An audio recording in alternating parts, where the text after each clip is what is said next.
So this will be the tutorial with how to create a dispersion effect with your portrait photos. So just to give you an idea what it is, if I just type in dispersion effect in Google search, basically what we're going to do with your photos is, you're going to have like a portrait to use, and basically there's going to be like small particles, whether it be squares, leaves, or even like little particles, but it's gonna be like kind of like breaking apart the image. So it's kind of like creating this effect where like you're like the person in the photo is kind of like breaking apart. So you might want to just like look through this to give you some examples of like things you might want to do. But this assignment is kind of like more about just like kind of experimenting with the program, the brushes, and how to like kind of create this effect or illusion. So don't really feel bad if like the first time you do this, it doesn't look as good as it could be. It does take some practice and getting used to, in order to create an effective dispersion effect. All right, but so to get started, I'm just gonna look for a portrait off of the internet to use. So I'm just gonna type in portraits.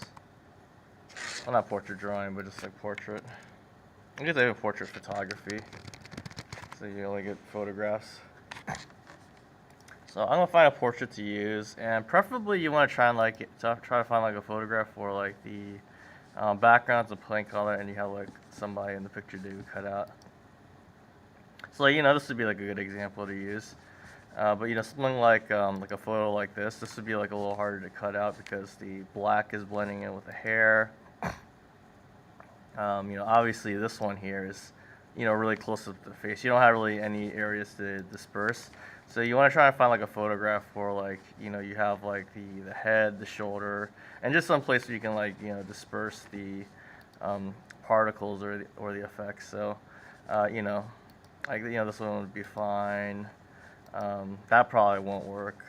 But, just be mindful that, some of these images may work and some may not. But I'm gonna go with this one because this one's gonna effectively work. And just be careful though if it's already pixelated.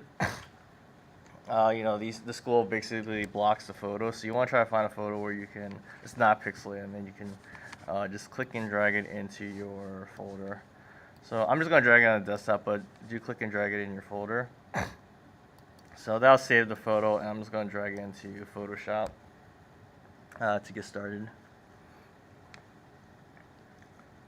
Alright, so now I have my photo to work with, and very first thing we're going to do is we're going to cut the image apart. So, I'm going to actually go through this a little bit quickly just because, the time's sake of the video. But, do look at the video on the quick mask scan. But basically, you're just going to click on this here, and just make sure it's on the plus.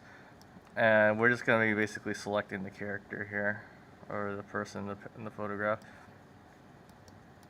And if your colors, work out pretty nicely, because there's a good contrast with the shirt, the face, and everything in the background, it should cut out pretty easily in the photograph.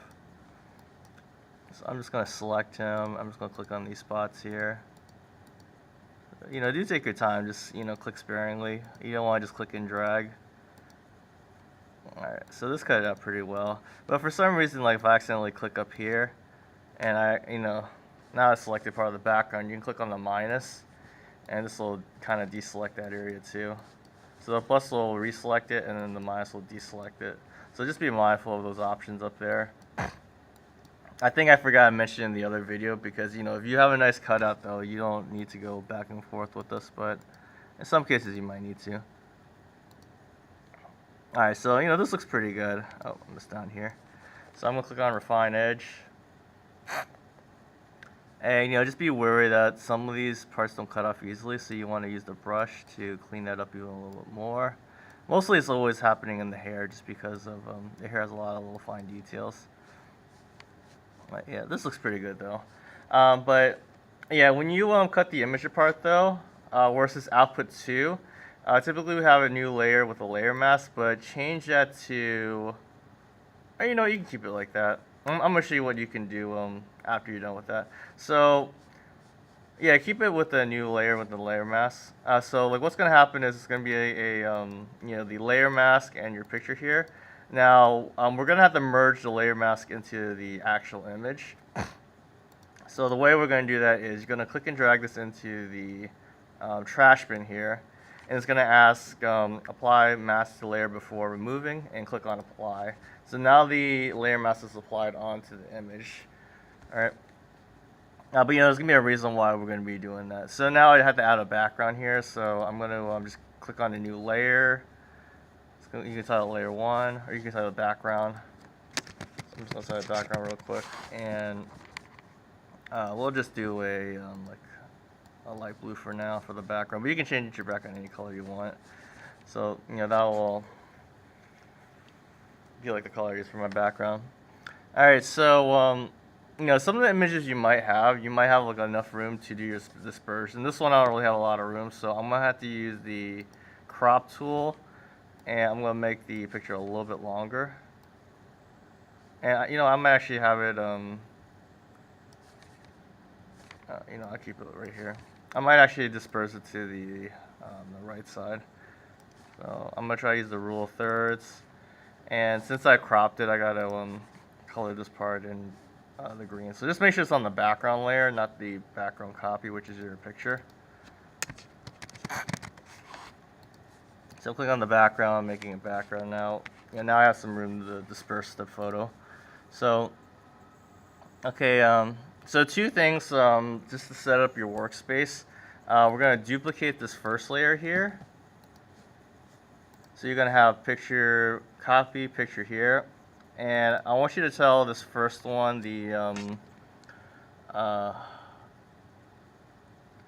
you can call it disperse, or you can call it outer disperse, yeah. Outer disperse, and the top one should be inner disperse. Alright, so you want to label these things because it'll allow you to, you know, figure out like what you're dispersing. But for outer disperse, you're going to go to layer mask, layers, and layer mask, and this one you're going to do hide all, so it's going to make it all black, and this one you're going to do layer mask, reveal all. Alright, so you're going to have to do two different types of disperses on the image. It's going to be inner and outer.